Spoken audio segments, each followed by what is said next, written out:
السلام علیکم۔ پیش خدمت ہے خلیل جبران کا ایک اور افسانہ، انسان اور فطرت۔ ایک دن صبح سویرے میں ایک کھیت میں بیٹھا فطرت سے باتیں کر رہا تھا۔ ابھی تک عام لوگ نیند کی چادر اوڑھے آرام سے سو رہے تھے۔ میں سبز گھاس پر لیٹا کئی سوالوں پر غور و فکر کر رہا تھا۔ کیا حقیقت حسن ہے اور کیا حسن حقیقت ہے؟ میرا تخیل مجھے اس دنیا سے کہیں دور لے گیا اور اس نے مادیت کے پردے میری نظروں سے ایک دم ہٹا دیے جو میری اصلیت کو چھپائے ہوئے تھے۔ میری روح میں بالیدگی پیدا ہو گئی اور میں فطرت اور اس کے اسرار کے قریب تر ہو گیا۔ میرے کان فطرت کی زبان سے آشنا ہو گئے۔ میں انہی خیالوں میں غرق گھاس پر لیٹا غور و فکر میں مصروف تھا کہ اتنے میں باد نصیب کا ایک ہلکا سا جھونکا درختوں اور شاخوں سے ہوتا ہوا میرے پاس سے گزر گیا۔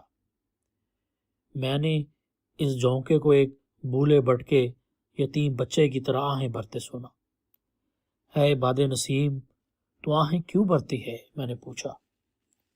باد نصیب نے جواب دیا، اس لیے کہ میں شہر سے لوٹ کر آ رہی ہوں، جس کی سڑکیں سورج کی گرمی کی وجہ سے ابھی تک تپ رہی ہیں۔ مختلف بیماریوں کے جراثیم نرم و نازک اور پاکیزہ لباس کے ساتھ چمٹ گئے ہیں۔ کہ تم اب بھی آہیں بھرنے کا طعنہ دیتے ہو؟ پھر میں نے پھولوں کے اشک آلودہ چہرے کی طرف دیکھا، وہ بھی آہستہ آہستہ سسکیاں لے رہے تھے۔ اے حسین و جمیل پھولو، تم کیوں روتے ہو؟ میں نے سوال کیا۔ ایک پھول نے اپنا نرم و نازک سر اوپر اٹھایا اور سرگوشی کے لہجے میں کہنے لگا، ہم اس لیے روتے ہیں کہ ابھی کوئی شخص آئے گا اور ہمیں توڑ کر لے جائے گا، پھر ہمیں شہر کی منڈی میں فروخت کر دے گا۔ پھر ایک دوسرے پھول نے کہا، جب شام کے وقت ہم مرجھا جائیں گے تو کوئی ہمیں اٹھا کر کوڑے کرکٹ کی ڈھیر پر پھینک دے گا۔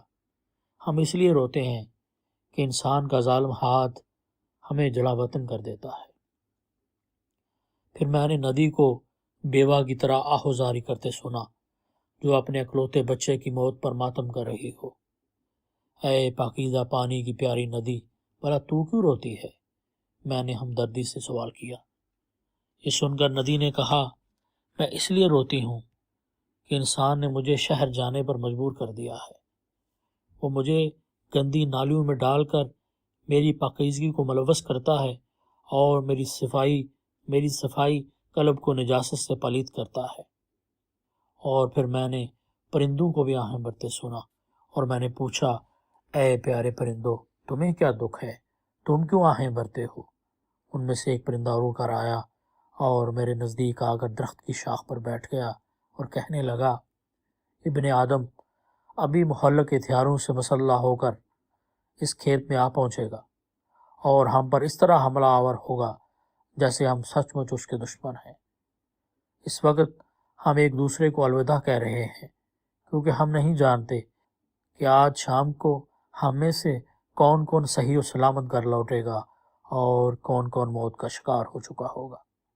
ہم جہاں جاتے ہیں موت ہمارا پیچھا نہیں چھوڑتی۔ اب پہاڑیوں کے پیچھے سورج طلوع ہو رہا تھا اور درختوں کی چوٹیوں پر اپنی سنہری کرنیں بکھیر رہا ہے۔ میں نے سراپائے حسن کی طرف دیکھا اور کہا، جس چیز کو دست فطرت نے جنم دیا ہے، انسان اس کو برباد کیوں کرتا ہے؟ بہت بہت شکریہ۔ انشاءاللہ اگلی ویڈیو میں پھر کسی خوبصورت افسانے کے ساتھ ملاقات ہوگی۔ اپنا بہت خیال رکھیں۔ اللہ حافظ۔